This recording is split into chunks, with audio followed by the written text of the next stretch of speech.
बिस्मिल्लाहिर्रहमानिर्रहीम। सबसे पहले तो अस्सलाम वालेकुम। उसके बाद बच्चों हम लोग अपना चैप्टर नंबर 23 जिसका नाम बायोटेक्नोलॉजी है, इसको स्टार्ट करने से पहले मैं आपसे एक बात डिस्कस करना चाहूँगा। जैसे बच्चों आप लोगों को मालूम है कि पूरी दुनिया में ग्लोबली प्रॉब्लम है कि कोरोना की वजह से काफ़ी हालात ख़राब हो चुके हैं और हमारे पाकिस्तान में भी बच्चों इसी तरह से जो शरह अमवात है, रेशो ऑफ डेथ, उसमें काफ़ी इजाफा हो चुका है। तो इसको मद्देनज़र रखते हुए हुकूमत पाकिस्तान ने बच्चों कुछ देर के लिए कोई स्मार्ट लॉकडाउन का एहतमाम किया। तो बच्चों हम खैर लॉकडाउन हो या जो भी हो, लेकिन हमने पढ़ना है, तो इसी इस्तिस्ना में इलामा इकबाल कॉलेज की तरफ से ऑनलाइन क्लासेस का एहतमाम किया गया है। और बच्चों उसमें हम आप लोगों को डेली एक लेक्चर्स प्रोवाइड करेंगे और वीकली हर सब्जेक्ट का एक एक टेस्ट हुआ करेगा। तो बच्चों अपने टॉपिक को शुरू करने से पहले मैं आपसे सिर्फ एक हदीस डिस्कस करना चाहूँगा जो मेरे और आपके प्यारे आका हजूर सल्लल्लाहु अलैहि वसल्लम ने इरशाद फरमाई।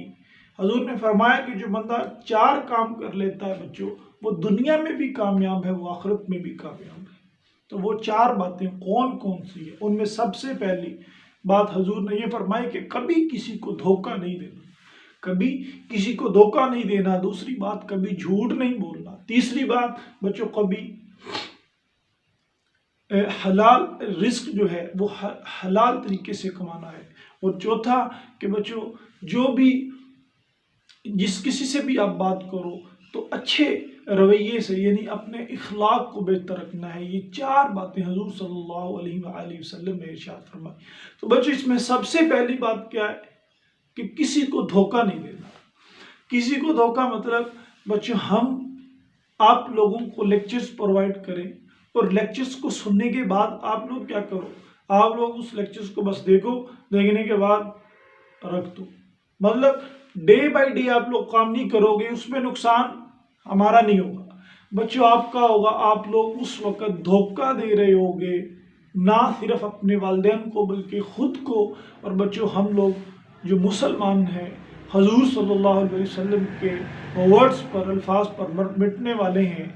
जब हजूर ने कह दिया नहीं देना किसी को धोखा, तो बच्चों हर मामलात में किसी को भी धोखा नहीं देना और अपने आप को भी धोखे में नहीं रखना।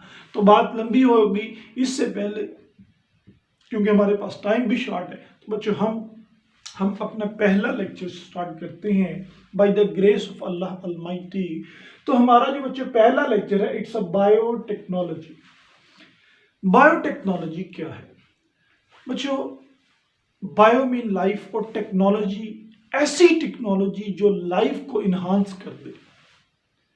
लेकिन फर्क एक है कि ऐसी टेक्नोलॉजी जो लाइफ को इन्हांस करे, और बच्चों लाइफ को इन्हांस करने के लिए हम किसी लिविंग ऑर्गेनिज्म का इस्तेमाल करें, इट्स अ बायोटेक्नोलॉजी।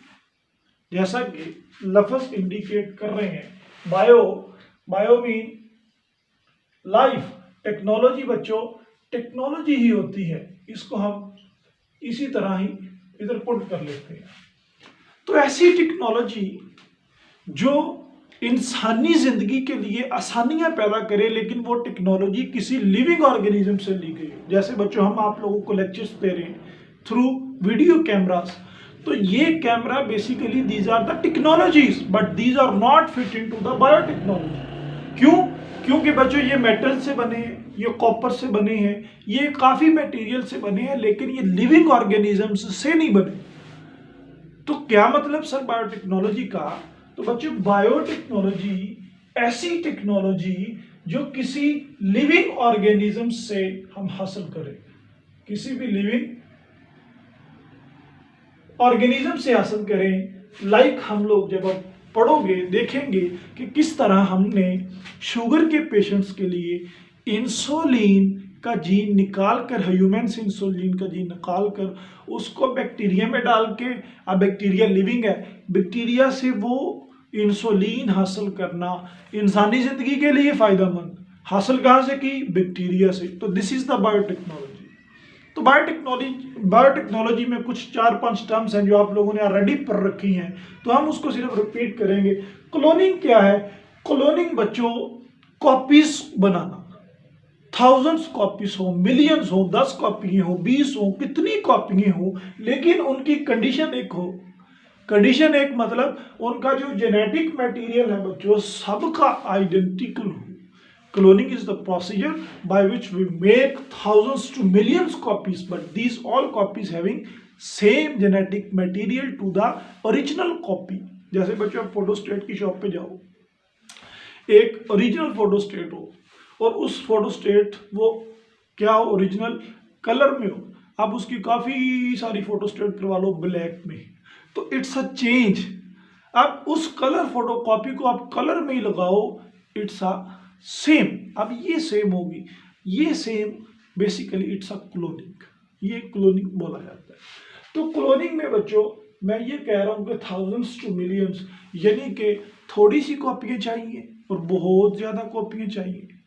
तो कॉपियाँ हमें चाहिए जो जेनेटिकली आइडेंटिकल हो।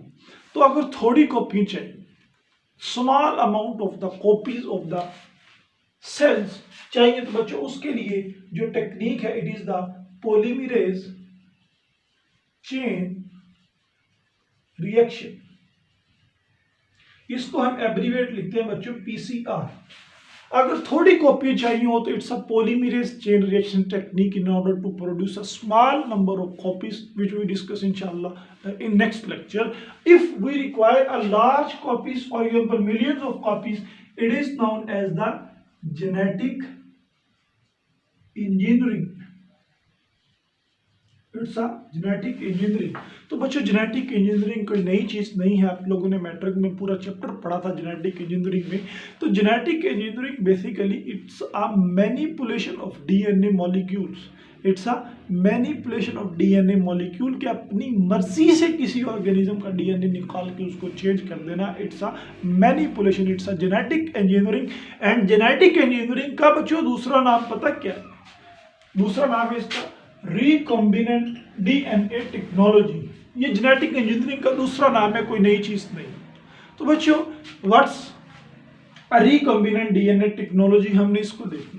हमने बच्चों क्लोनिंग देखी। क्लोनिंग में हमें काफी थोड़े से नंबर चाहिए थे उन सेल्स के, उन ऑर्गेनिजम्स के, या डीएनए का मॉलिक्यूल है फॉर एग्जांपल, या कोई जीन है उसकी हमें 10-20 कॉपियां, 1000 कॉपियां चाहिए, तो पीसीआर, ये पूरा प्रोसेस हमने देखना है। लेकिन अगर बहुत ज्यादा चाहिए और कॉमन है वो जेनेटिक इंजीनियरिंग या रिकॉम्बिनेंट डीएनए टेक्नोलॉजी। पहले हम रिकॉम्बिनेंट डीएनए टेक्नोलॉजी को देखेंगे, then we move to the PCR in our next lecture.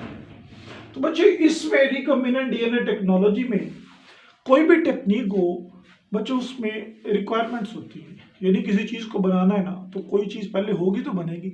जैसे हम लोगों ने इस कॉन्सेप्ट को डेवलप करने से पहले जहन में ये रखना है कि हम लोगों ने ह्यूमन सेल से इंसुलिन का जीन लेके उस इंसुलिन के जीन को बैक्टीरियल सेल में इंसर्ट करके, उस बैक्टीरियल सेल में इंसर्ट करने के बाद उस बैक्टीरियल सेल से काफ़ी सारे जीन्स और काफ़ी सारी प्रोटीन्स जिसका नाम इंसुलिन है हमने वो हासिल करनी है। बच्चों इस चीज़ को जहन में रखना है। तो अब समझें तो रिक्वायरमेंट्स क्या है। पहले तो जीन ऑफ इंटरेस्ट चाहिए होगा। क्या? Gene of interest. For example हमने इंसुलिन बनानी है, ह्यूमन इंसुलिन जीन चाहिए होगा, ह्यूमन इंसुलिन जीन चाहिए होगा, पहली चीज तो ये है। दूसरे नंबर पर मॉलिक्यूलर सीजर्स। बच्चों कैंची, जैसे आप घरों में कपड़े को काटते हो इसी तरह जीन को, यानी कि मैंने आपको कहा ना कि ह्यूमन का जीन लेके बैक्टीरिया में डालना है, और बच्चों ह्यूमन का जीन लेके बैक्टीरिया में डालना तो बाद में है, पहले ह्यूमन के क्रोमोसोम से वो जीन लेना कैसे है, उसके लिए बच्चों सेल के पास कैंची हैं, सीजर्स हैं कि हम क्रोमोसोम को काट सकते हैं, क्रोमोसोम को काट कर हम निकाल सकते हैं, मॉलिक्यूलर सीजर। ये एक एक स्टेप में बहुत डिटेल है हम पढ़ेंगे। तीसरे नंबर पे बच्चों वेक्टर्स, यानी हम लोगों ने ह्यूमन सेल से वो निकाला इंसुलिन का जीन। अब इंसुलिन के जीन को निकालने के बाद हम लोगों ने वेक्टर्स में पुट करना है, बैक्टीरिया को देना है ना, तो बैक्टीरिया को देने से पहले बच्चों क्या हम ह्यूमन से वो इंसुलिन का जीन निकाल के बैक्टीरिया में फेंक देंगे? No, we take a vector. हमें बच्चों एक वेक्टर की जरूरत होगी। ये क्या है हम पढ़ेंगे। इस वेक्टर को काटेंगे कैंचियों की मदद से और उस ह्यूमन इंसुलिन जीन को इस वेक्टर में फिट करेंगे। फिट करने के बाद बच्चों हम बैक्टीरिया में डालेंगे और बैक्टीरिया इनसे कॉपीज प्रोड्यूस करवानी शुरू कर देंगे। और वैसे ही आप लोग माशाल्लाह सेकंड ईयर के स्टूडेंट हो, आप लोगों को पता होगा कि जब आप लोगों ने बैक्टीरिया का स्ट्रक्चर पढ़ा था उसमें आप लोगों ने प्लाज्मिड पढ़ा था कि plasmid is the extra chromosomal part of bacteria. Plasmid bacteria के अंदर होता है और आपने ये पढ़ा था कि प्लाज्मिड्स आर द वेक्टर्स। तो वही वेक्टर की बात हो रही है।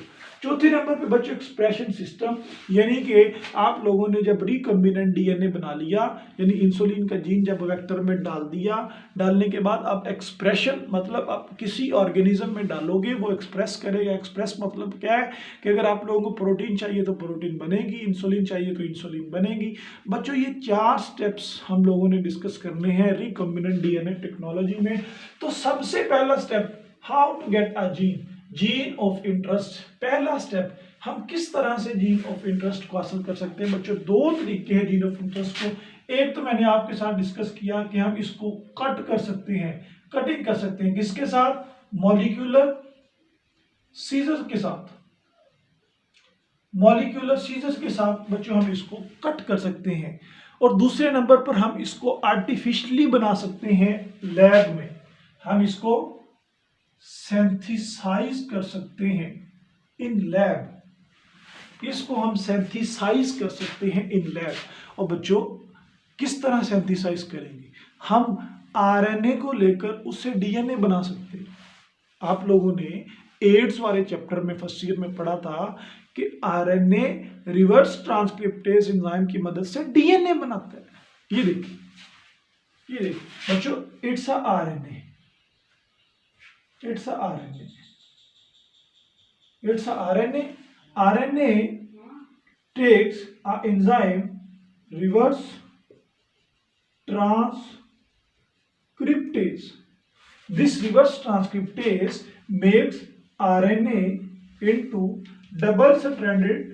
पहले इसका सिंगल स्ट्रैंड डीएनए बनता है बच्चों, सिंगल स्ट्रैंड, ये डीएनए का सिंगल स्ट्रैंड है, डीएनए का सिंगल स्ट्रैंड। फिर डीएनए के सिंगल स्ट्रैंड में डीएनए का डबल स्ट्रैंड बनता है, यही रिवर्स ट्रांसक्रिप्शन की वजह से। बच्चों डीएनए बना लेना, डीएनए बना लेना बेसिकली जीन का बन जाना। तो जीन ऑफ इंटरेस्ट को हम लेबोरेटरी में सिंथेसाइज कर सकते हैं with the help of reverse transcriptase enzyme and messenger RNA.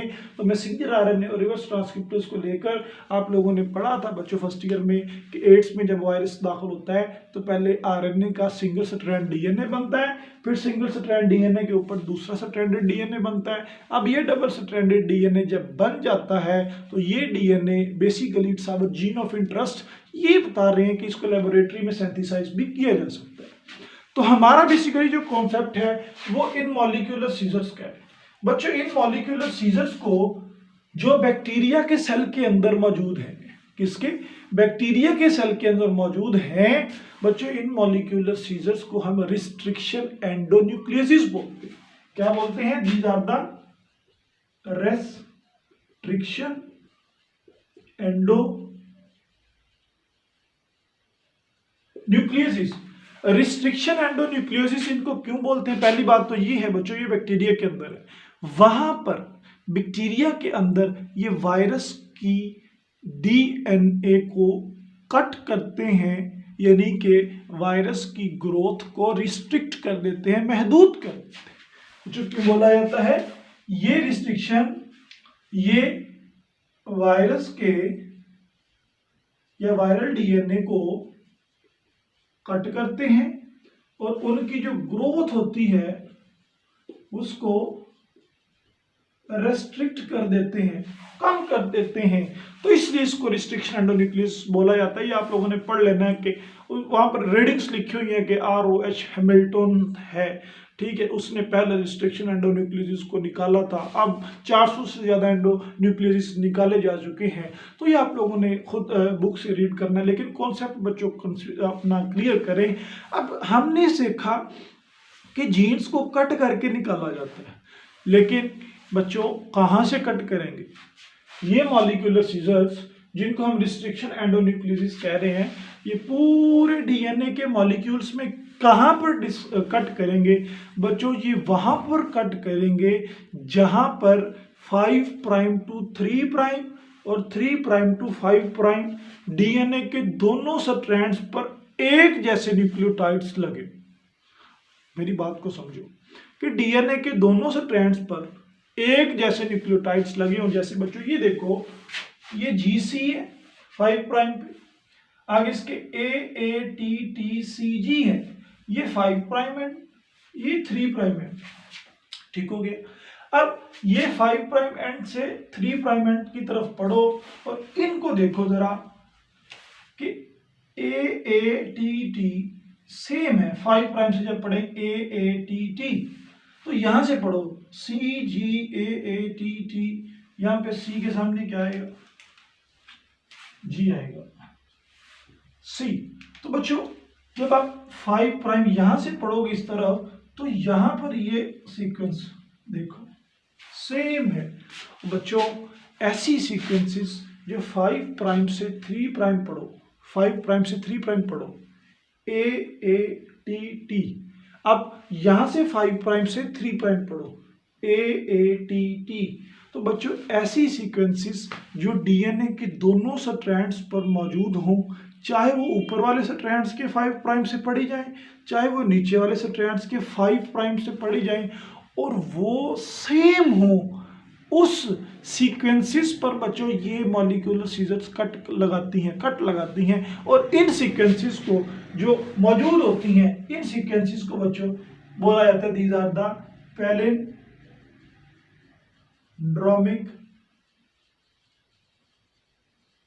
Sequence. Palindromic sequence is the, book में क्या लिखा हुआ है? Palindromic sequence is the 4 to 6 nucleotide sequence arranged in symmetrically reverse order। मतलब कि 4 न्यूक्लियोटाइड की सीक्वेंस जो अरेंज है सिमेट्रिकली दोनों स्ट्रैंड्स पर, AATT। बच्चों 5 प्राइम से AATT, इधर 5 प्राइम से AATT। तो दोनों स्ट्रैंड्स पर ऐसी सीक्वेंसेस जो अरेंज हो और सिमेट्रिकली अरेंज हो लेकिन रिवर्स ऑर्डर में हो, उस सीक्वेंस को बच्चों पैलिंड्रोमिक सीक्वेंसेस बोला जाता है। और रिस्ट्रिक्शन एंडोन्यूक्लियोसिस इन साइट्स पर, इन पैलिंड्रोमिक सीक्वेंसेस पर काटते हैं। तो यहाँ से एक MCQ बनता है कि कहाँ पर कट लगाते हैं रिस्ट्रिक्शन एंडोन्यूक्लियोसिस? आपने कहना है पैलिंड्रोमिक सीक्वेंसेस पर। पैलिंड्रोमिक सीक्वेंसेस क्या है? जो बच्चों इधर से पढ़ी जाएं तब भी वही, नीचे से पढ़ी जाएं तब भी वही। यानी कि चले मैं आपकी आसानी के लिए एक और मिसाल देता हूं। बच्चों ये लफ्ज पढ़ो, MADAM, इसको यहां से पढ़ो MADAM, फिर भी वही अल्फाबेट। वहां से पीछे की तरफ पढ़ो MADAM, मैडम। यहां से पढ़ोगे फिर भी वही चीज, पीछे से पढ़ोगे फिर भी। तो दोनों तरफ से जब चीज को पढ़ा जाए और उसका मतलब सेम हो, this is the palindromic sequence. तो रिस्ट्रिक्शन एंडोन्यूक्लियोस ऐसी जगह पर कट लगाती है। ठीक है, अब मैं 1 सेकेंड के लिए पीछे हूँगा, आप लोगों ने इसकी जो पिक्चर होगी, अगर आप लोगों ने स्क्रीनशॉट लेनी हो तो आप ले सकते हैं।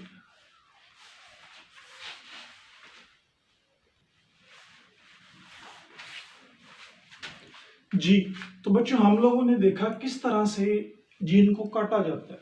तो अब हमारा जो दूसरा ऑपरेटर्स था, तीसरा बेसिकली स्टेप था, वो था वेक्टर्स। कि वेक्टर क्या चीज है, हम किस तरह से इसको ले सकते हैं, जीन को किस तरह से हम उसको इंट्रोड्यूस करवाएंगे बैक्टीरिया में। तो बच्चों वेक्टर्स बेसिकली कैरियर्स को बोलते हैं, वो कैरियर्स जिनमें हम जीन ऑफ इंटरेस्ट को इंसर्ट करते हैं, डालते हैं, वो वेक्टर्स हैं। तो ये वेक्टर्स बेसिकली बैक्टीरिया में पाए जाते हैं और बैक्टीरिया में इन वेक्टर्स का नाम बच्चों प्लाज्मिड है। क्या नाम है?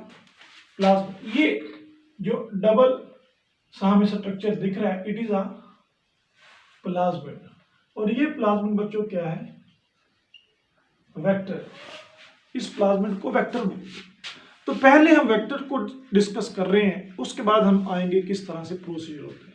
तो ये जीन ऑफ इंटरेस्ट को कैरी किए होते हैं बच्चों। Eco R1 it's a vector, PSC101 it's a vector, PBR322 it's a vector. तो यहां पर बच्चों नाम को जेन में रखना है।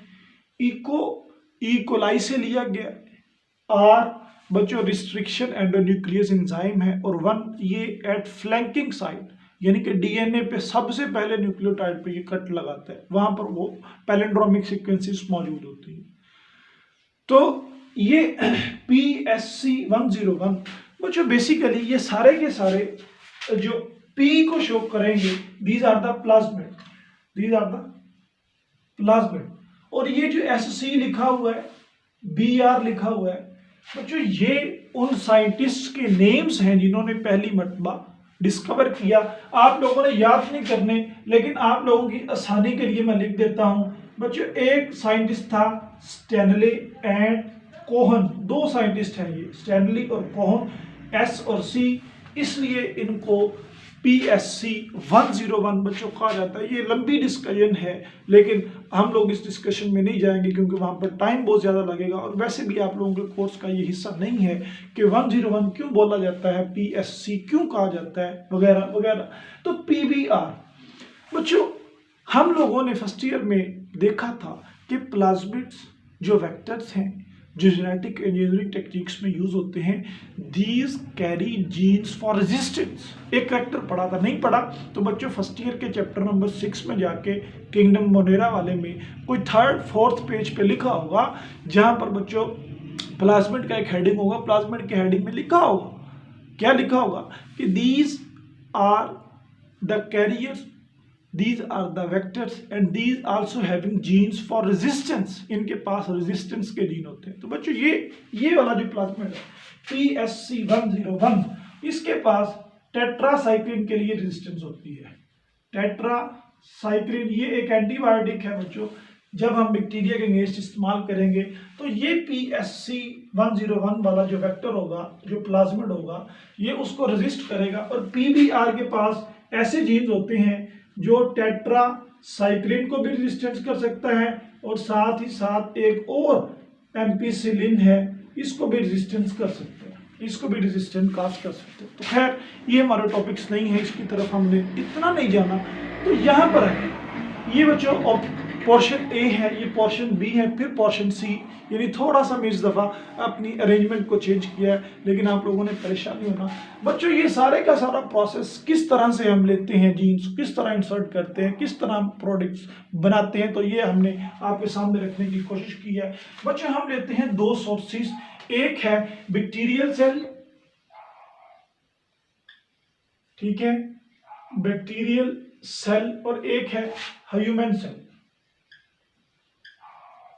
तो बैक्टीरियल सेल में ये क्रोमोसोम है, लेकिन इसके साथ मैं कह रहा हूं कि प्लाज्मिड की जो डेफिनेशन है वो ये है कि it's a extra chromosomal DNA present inside the bacterial cell. तो ये प्लाज्मिड एक्स्ट्रा क्रोमोसोमल पार्ट है, ये हम निकालते हैं, ये बैक्टीरिया की ग्रोथ में कोई फंक्शन नहीं करता। तो बच्चों ये प्लाज्मिड हम निकालते हैं, ये निकाला, और ह्यूमन सेल से हमने क्रोमोसोम निकाला। अब इन दोनों क्रोमोसोम्स को, यानी कि ह्यूमन का क्रोमोसोम और ये प्लाज्मिड, हम इसको रिस्ट्रिक्शन एंडोन्यूक्लियस की मदद से कट लगाएंगे। ये देखिए, हम इसको बच्चों कट लगा के, और यहाँ पर हम लोग कट लगा के रिस्ट्रिक्शन एंडोन्यूक्लियस की मदद से हम इनको काट रहे हैं। Arrows shows to the restriction endonuclease enzymes, जिनको मॉलिक्यूलर सीजर्स पढ़ा था। तो इन दोनों को कट लगाने के बाद, पैलिंड्रोमिक सीक्वेंसेस पर कट लगाने के बाद बच्चों हमारे पास जो स्ट्रक्चर आएंगे वो इस तरह के होंगे। हमने प्लाज्मिड को बच्चों इस तरह से काट दिया, ये खाली हो गया, और हमने यहां से काट के एक जीन निकाल लिया, ये it's a gene of interest, it's a plasmid. Now what we done that we insert this gene of interest into vector like that, कुछ ये देखो, हम लोग इसमें जीन ऑफ इंटरेस्ट को इंसर्ट करेंगे इस तरह से, ये देखिए इस तरह से। अब ऐसी स्टेज जहां पर वेक्टर है डीएनए बैक्टीरिया का और जीन ऑफ इंटरेस्ट वो भी डीएनए किसका, हमारा इंसान का। तो ऐसी स्टेज जहां पर बच्चों दो मुख्तलिफ तरह के डीएनए इकट्ठे हो रहे हों, उस डीएनए को बोलते हैं it's a recombinant DNA. It's a recombinant DNA. तो recombinant DNA will be injected into host. तो बच्चों ये होस्ट क्या होगा, बैक्टीरिया होगा। बैक्टीरिया, तो बैक्टीरिया के पास अपना क्या पड़ा हुआ है, क्रोमोसोम। तो उसमें हमने इंसर्ट कर दिया क्या बच्चों, प्लाज्मिड। प्लाज्मिड हम लोगों ने इंसर्ट किया और उस प्लाज्मिड में बेसिकली वो इस तरह का प्लाज्मिड शो होगा। देखिए इसमें और इसमें क्या फर्क है बच्चों, इसमें ये फर्क है कि इसमें कोई ह्यूमन का जीन नहीं, इसमें ये फर्क है कि इसमें हमने ह्यूमन का, ये देखिए इंसुलिन जीन इंसर्ट कर दिया। अब ये बैक्टीरिया आफ्टर 20 मिनट्स डिवाइड करेगा और इस बैक्टीरिया में बच्चों अपने क्रोमोसोम के अलावा डीएनए, ये जो प्लाज्मिड होगा वो इस तरह का नहीं होगा, ये देखिए इस तरह का नहीं होगा। ये सही बनाया नहीं बच्चों, इसमें जो प्लाज्मिड होगा वो दोनों के दोनों plasmid basically having genes for resistance, insulin का जीन, सॉरी, उन दोनों में इंसुलिन का जीन होगा। तो इसी तरह से ये दो बैक्टीरिया दोनों में प्लाज्मिड भी डिवाइड हुए, because plasmid is also self replicating, ये भी करेक्टर है। तो सेल्फ रेप्लिकेटिंग मतलब खुद ब खुद ये अपनी कॉपीज बनाई जाएगा। और बच्चों with the passage of time we get millions of copies of the human insulin genes as well as protein. और बच्चों जब जीन बनेगा, ये देखो जब ये जीन्स बनेंगे तो जीन्स की क्या होगी और क्या होगी, और बच्चों ट्रांसक्रिप्शन होगी, ट्रांसक्रिप्शन से ट्रांसलेशन होगी और ट्रांसलेशन से एट द एंड क्या बनती रहेगी, प्रोटीन बनती रहेगी। और एक कॉन्सेप्ट जेन में है। तो बच्चों ये जो रेड्स मैं शो कर रहा हूं बेसिकली इट्स अ प्रोटीन। वो हमें इंसुलिन चाहिए, तो बच्चों काफी सारी इंसुलिन जो है वो यहाँ पर बन जाती है, यहाँ पर बन जाती है। और इसके अलावा यहाँ पर काफी सारे जीन्स भी बन जाते हैं, यानी कि जीन्स फॉर इंसुलिन, इंसुलिन बनाने वाले काफी सारे जीन्स भी बैक्टीरिया सेल के अंदर पड़े होते हैं, वो हासिल कर लेते हैं। तो जल्दी से, अब टाइम ज्यादा हो रहा है, हम देखेंगे बच्चों किस तरह से वायरसेस जिनका नाम है लैम्डा वायरसेस, इसका नाम क्या है, लैम्डा वायरस। तो ये लैम्डा वायरस भी बच्चों कॉपीज बनाने में हेल्प आउट करता है। कैसे, वो लैम्डा वायरस का क्या है, डीएनए हम निकाल लेते हैं लैम्डा वायरस का, it's a DNA of the lambda virus. तो बच्चों हम इस डीएनए को कट लगाते हैं इधर से और इधर से, तो अब ये कैसा दिखेगा, इस तरह का। तो इस लैम्डा वायरस में ये जो रेड जीन है ना, it's a gene of interest, gene of interest. तो हमने इस लैम्डा वायरस में जीन ऑफ इंटरेस्ट बच्चों जब इंसर्ट किया, तो ये आप लोगों को पता है कि वायरस क्या करते हैं। ये इसमें वायरस में हम लोगों ने इसको इंजेक्ट किया इस तरह से, ये इसके पास अब जीन ऑफ इंटरेस्ट है, ये बैक्टीरिया में जाएगा बच्चों। बैक्टीरिया में जाके ये क्या करेगा, ये देखिए ये बैक्टीरिया में गया, बैक्टीरिया में जाने के बाद इसकी कॉपीज बनेगी ना, वो कॉपीज बनेगी बच्चों, बिल्कुल लैक्टिक साइकिल वाला सीन है। इन तीनों के पास जीन ऑफ इंटरेस्ट होगा। अब अगले स्टेप में क्या होगा बच्चों, ये देखें अगले स्टेप में ये अपने कवर्स बनाएंगे। कवर्स बनाने के बाद बच्चों इनमें जो डीएनए होगा उन सब के डीएनए में जीन ऑफ इंटरेस्ट होगा। और with the passage of time these will be bursting to, यहां पे बना देते हैं। और ये बैक्टीरिया के सेल को बच्चों क्या कर देते हैं, फाड़ देते हैं, बर्स्ट कर जाते हैं और ये मूव कर जाते हैं सेल से बाहर। सेल से बाहर मूव कर जाते हैं। और जब ये सेल से बाहर मूव करेंगे, ये एक निकाल के दिखाया, थाउजेंड्स के हिसाब से बाहर आएंगे, तो थाउजेंड्स के हिसाब से बच्चों इनके पास अपने डीएनए के साथ साथ जीन ऑफ इंटरेस्ट होगा। तो ये बेसिकली हमारा आज का लेक्चर था। तो उम्मीद है कि आप लोगों को समझ आ चुकी होगी। बच्चों इसको थोड़ा लेंथी भी है, लेकिन इसको लेके परेशान नहीं होना। उसकी वजह ये है because in this chapter no long question, only for the short question this chapter is have. तो बच्चों सिर्फ और सिर्फ शॉर्ट क्वेश्चंस आने हैं इसमें से। आप लोगों को पूरे के पूरे प्रोसीजर बताने का मकसद ये है कि आप लोगों के कॉन्सेप्ट्स क्लियर हों, ताकि आप लोगों को कोई एमसीक्यू ऐसा बन जाए तो आप लोग कर सके। एमबीबीएस में बच्चों आप लोगों ने जाना है, उसमें ऐसा कोई एमसीक्यू आ जाए कंसेप्चुअल, तो आप लोगों के पास पूरे का पूरा जो कॉन्सेप्ट है फिर वो हो, तो आप लोगों के काम आएगा। तो फिर मिलते हैं नेक्स्ट वीडियो में इंशाल्लाह। अस्सलाम वालेकुम।